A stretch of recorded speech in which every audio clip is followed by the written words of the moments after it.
The blue and red lights dancing across my living room ceiling at 7 o'clock in the morning weren't exactly how I pictured starting my Thursday, unless you count my recurring nightmares about HOA presidents staging coups at dawn. For police cruisers boxed in my driveway like they were bracing for a standoff, all eyes fixed on my pride and joy. A cherry red '67 Mustang fastback, which I'd spent more hours buffing than I'd care to admit. And standing out there in the middle of it all, because of course she was Priscilla Dent, wrapped in her signature satin bathrobe and wearing that HOA president sash like she'd just won Miss Suburbia. Next to her, her son Bradley, 17, twitchy, and gripping his lacrosse stick with the intensity of a gladiator about to enter the arena. I watched from inside, police radio clipped to my pajama waistband, dispatch chatter hissing in my ear. I'd been the police chief of Cedar Hollow for 8 years, which in suburban dog years is about a century. In a town where people care more about their lawn edges than their 401(k)s, my routine is my sanity. Coffee before sunrise, jog at 6, then a few precious moments in the garage on Sundays with Motown classics and a rag polishing that Mustang until it gleamed. But nothing about this morning was routine. I cracked the front door, badge raised. Old habit, I guess, announcing myself in my own house. The air was sharp, smelled like grass and tailpipe exhaust, and Priscilla's voice cut through it all, slicing the calm to ribbons. "That's my son's car," she declared to the officers, as if she were hosting a parade. "He stole it, arrest him." Yeah, that happened. Let me back up a sec. Juniper Trace was supposed to be quiet. After losing my wife, all I wanted was peace, some neighbors who might wave and then mind their own business. Priscilla, though, sees eye contact as a form of combat. She runs HOA meetings like she's presiding over war crimes. And Bradley, well, 3 weeks into having his license, and suddenly he's acting like the block is some kind of car share commune. Last week, he actually knocked on my door, bold as brass, and asked if he could borrow the Mustang for a date. For his morale, he said. I told him no, as kindly as I could. He came back with, "Sharing is the spirit of community." I suggested he try public transportation for that. The next morning, I found a letter taped to my door, official HOA letterhead, Priscilla's favorite weapon. Notice of non-participatory neighborliness. It read, accusing me of hoarding recreational assets. I laughed, couldn't help myself, and apparently, that was violation number 2, disturbing morning sounds. After that, the citations piled up fast, my mailboxes aggressive chrome, my Sunday Motown playlist suddenly branded as inappropriate, which wasn't even a violation until Priscilla made it one. She suggested I switch to smooth jazz, which is, in my opinion, the sort of thing you inflict on prisoners of war. Then one morning, I find a traffic calming device, a champagne bucket filled with concrete, planted right at the end of my driveway. She claimed it was a safety initiative, but funny how the initiative was limited to my house.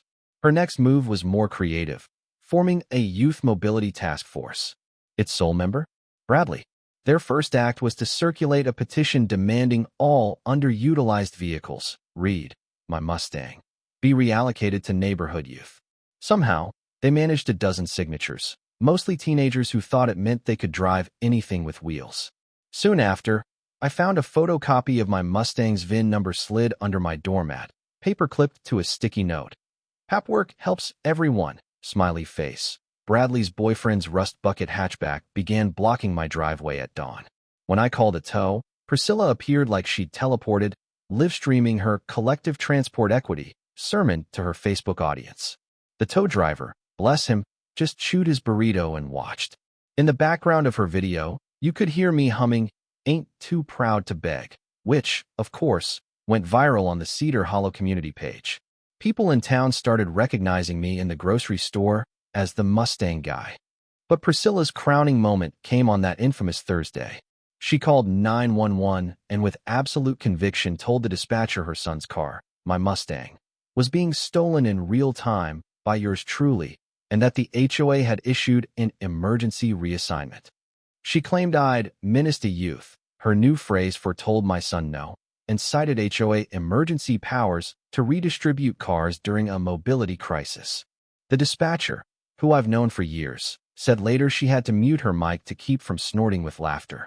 When the officers arrived, Priscilla tried to swear them in under her own HOA authority, complete with printed O's and a packet labeled Emergency Vehicle Requisition Form, decorated with enough clip art to make a scrapbooker cringe. She referenced subsection 12B, which Bradley had, according to her, drafted at breakfast that morning. Officer Martinez, seasoned and patient, read the paperwork like it was an alien transmission. When asked for proof of ownership, I produced my title, insurance, and a photo of me with that Mustang from 2004, back when my hair was brown and my wife was alive. Bradley offered a lanyard. Youth Mobility Task Force Director. That's all.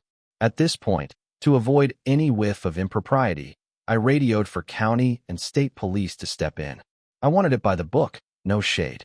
Lieutenant Tom Rodriguez, a veteran, arrived, reviewed the evidence, and tried to explain to Priscilla that, no, you can't just make up laws, even with clip art.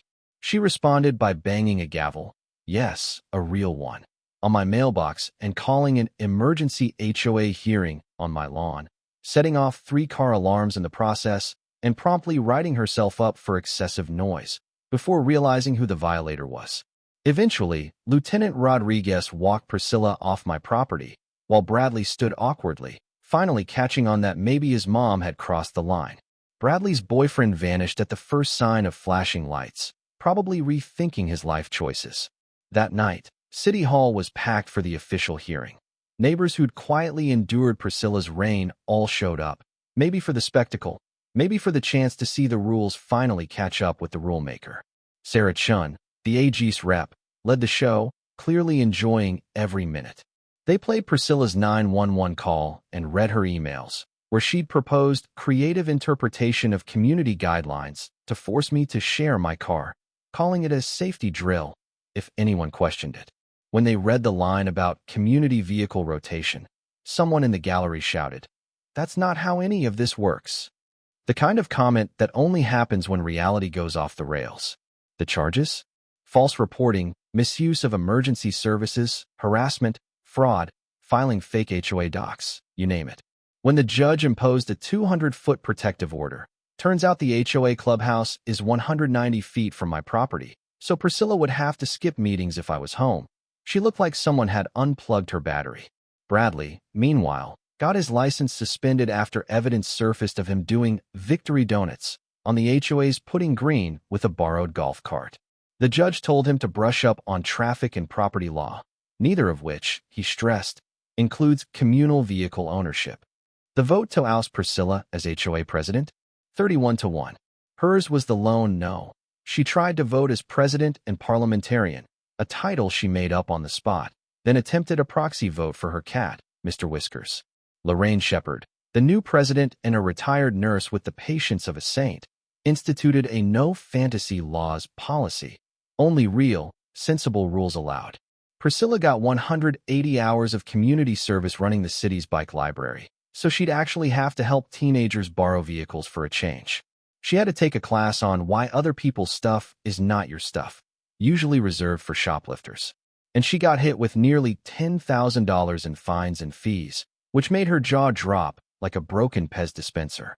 Her parting shot was to ask if she could pay in HOA credits. Not a thing. Earning herself one last contempt fine for the road. Here's the kicker. For the first time in years, the neighborhood feels lighter. People laugh about it now, sure, but there's still this buzzing tension, like everyone's waiting for the next act, or the next Priscilla, to pop up and remind us how thin the line between community and chaos really is. So let me ask you, where's the line in your neighborhood? What would you do if it was your Mustang, your front lawn, your little bit of peace on the line? Who gets to decide what's community and what's just plain crazy? Drop your thoughts below. Seriously, I want to know. Because if there's one thing this mess proved, it's that in the suburbs, you never really know what's coming next.